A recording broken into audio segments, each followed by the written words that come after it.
ಇಂದು ನಾವು ಮಹಾಭಾರತ ಕಾವ್ಯದ ಬಗ್ಗೆ ತಿಳಿದುಕೊಳ್ಳೋಣ. ಮಹಾಭಾರತ ಕಾವ್ಯವು ಹಿಂದೂಗಳ ಅತ್ಯಂತ ಪ್ರಾಚೀನ ಮತ್ತು ಜನಪ್ರಿಯ ಮಹಾಕಾವ್ಯವಾಗಿದ್ದು, ಇದು ಕೂಡ ಭಾರತೀಯ ಸಾಂಸ್ಕೃತಿಕ ಪರಂಪರೆಯ ಒಂದು ಭಾಗವಾಗಿದೆ. ಇನ್ನು ಟೈಟ್ಲು ಮಹಾಭಾರತ ಕಾವ್ಯದ ಸಂಕ್ಷಿಪ್ತ ಪರಿಚಯ. ಮಹಾಭಾರತ ಕಾವ್ಯ ರಚಿಸಿದ ಕಾಲಾವಧಿ ಕ್ರಿಸ್ತಪೂರ್ವ 5ನೇ ಶತಮಾನದಿಂದ ಕ್ರಿಸ್ತಪೂರ್ವ 4ನೇ ಶತಮಾನದ ಕಾಲಾವಧಿಯಲ್ಲಿ ರಚಿಸಲಾಗಿದೆ. ಮಹಾಭಾರತ ಕಾವ್ಯವನ್ನು ರಚಿಸಿದವರು ವ್ಯಾಸ ಮಹರ್ಷಿ. ಮಹಾಭಾರತದಲ್ಲಿರುವ ಒಟ್ಟು ಶ್ಲೋಕಗಳ ಸಂಖ್ಯೆ 1,00,000ಕ್ಕೂ ಹೆಚ್ಚು ಶ್ಲೋಕಗಳಿವೆ. ಮಹಾಭಾರತ ಕಾವ್ಯದ ಒಟ್ಟು ಪರ್ವಗಳ ಸಂಖ್ಯೆ 18. ಮಹಾಭಾರತ ಕಾವ್ಯಕ್ಕೆ ಇರುವ ಇತರೆ ಹೆಸರುಗಳೆಂದರೆ ಇತಿಹಾಸವೆಂದು, ಪುರಾಣವೆಂದು, ಎಲ್ಲ ವಿಜ್ಞಾನ ಮತ್ತು ವಿವೇಕದ ಗಣಿ ಎಂದು ಇದನ್ನು ಕರೆಯುತ್ತಾರೆ. ನೆಕ್ಸ್ಟ್ ಟೈಟ್ಲ್ ಮಹಾಭಾರತದ ಕಥಾವಸ್ತು. ಇತಿಹಾಸ, ದಂತಕಥೆ ಮತ್ತು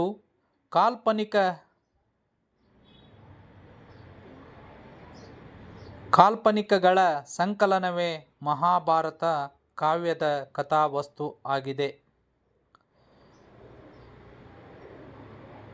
ಮಹಾಭಾರತವು ಆರ್ಯ ಹಾಗೂ ಆರ್ಯರ ನಡುವಿನ ಹೋರಾಟವೇ ಮಹಾಭಾರತ. ಆರ್ಯ ಹಾಗೂ ಆರ್ಯರ ನಡುವಿನ ಹೋರಾಟವನ್ನು ಮಹಾಭಾರತದ ಕಾವ್ಯದ ಕಥಾವಸ್ತು ಆಗಿದೆ. ನೆಕ್ಸ್ಟ್ ಟೈಟ್ಲು ಮಹಾಭಾರತ ಕಾವ್ಯದ ಪಾಂಡವರ ಮಿತ್ರ ರಾಜ್ಯಗಳು. ಕಾಶಿ, ಕೋಸಲ, ಮಗಧ, ಮತ್ಸ್ಯ, ಛೇದಿ, ಮಧುರೆಯ ಯಾದವರು ಪಾಂಡವರ ಮಿತ್ರ ರಾಜ್ಯಗಳಾಗಿದ್ದರು. ಕೌರವ ಪಂಗಡದ ಮಿತ್ರ ರಾಜ್ಯಗಳು ಯವನರು, ಶಕರು, ಶೂದ್ರರು, ಸಿಂಧುಗಳು ಮುಂತಾದವರು ಕೌರವರ ಪಂಗಡದ ಮಿತ್ರ ರಾಜ್ಯಗಳಾಗಿದ್ದವು. ಮಹಾಭಾರತ ಕಾವ್ಯದ ಹಿನ್ನೆಲೆ. ಟೈಟ್ಲ್ ಮಹಾಭಾರತ ಕಾವ್ಯದ ಹಿನ್ನೆಲೆ.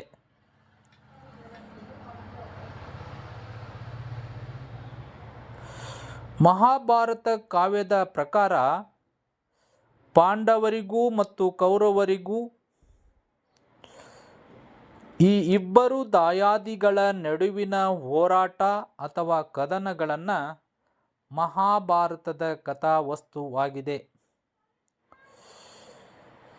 ಪಾಂಡವರು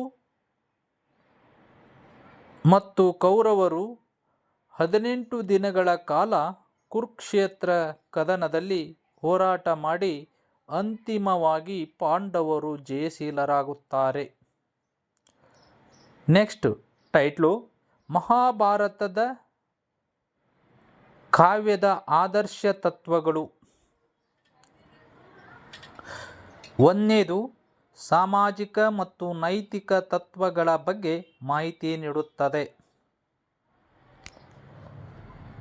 2ನೇದು ದಾಯಾದಿಗಳ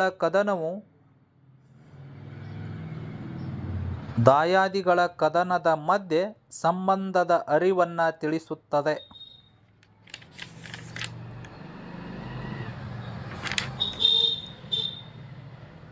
3 ಮೂರನೇದು, ಮಹಾಭಾರತವು ಭಾರತೀಯರ ಆಧ್ಯಾತ್ಮಿಕ, ಸಾಂಸ್ಕೃತಿಕ, ರಾಜಕೀಯ, ಸಾಮಾಜಿಕ, ವಾಸ್ತುಶಿಲ್ಪ, ಕಲೆ ಮುಂತಾದ ಕ್ಷೇತ್ರಗಳ ಮೇಲೆ ಪರಿಣಾಮ ಬೀರಿದೆ.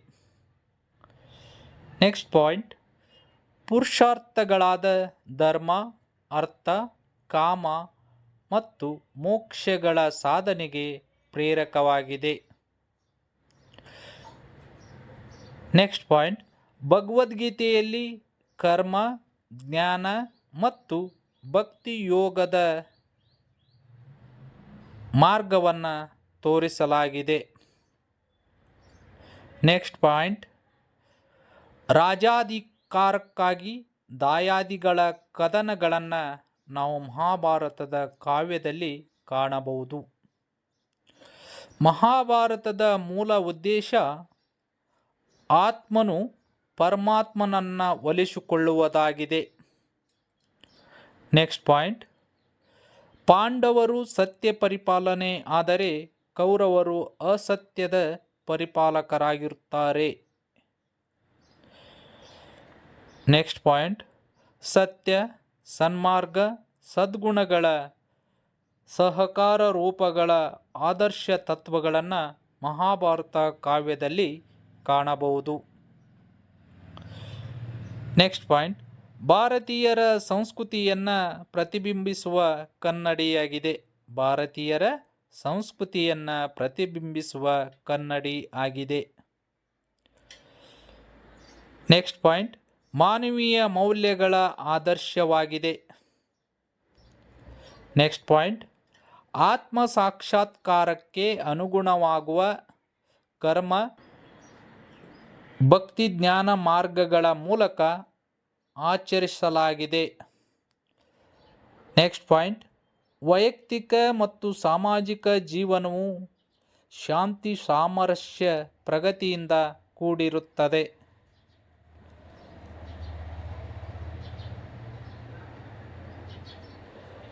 ಧರ್ಮ ಮಾರ್ಗಕ್ಕೆ ಚ್ಯುತಿ ಆದಲ್ಲಿ ಈಶ್ವರನು ಅವತರಿಸುತ್ತಾನೆಂಬುದು ಮಹಾಭಾರತ ಕಾವ್ಯದ ಕಥೆಯಿಂದ ವ್ಯಕ್ತವಾಗುತ್ತದೆ.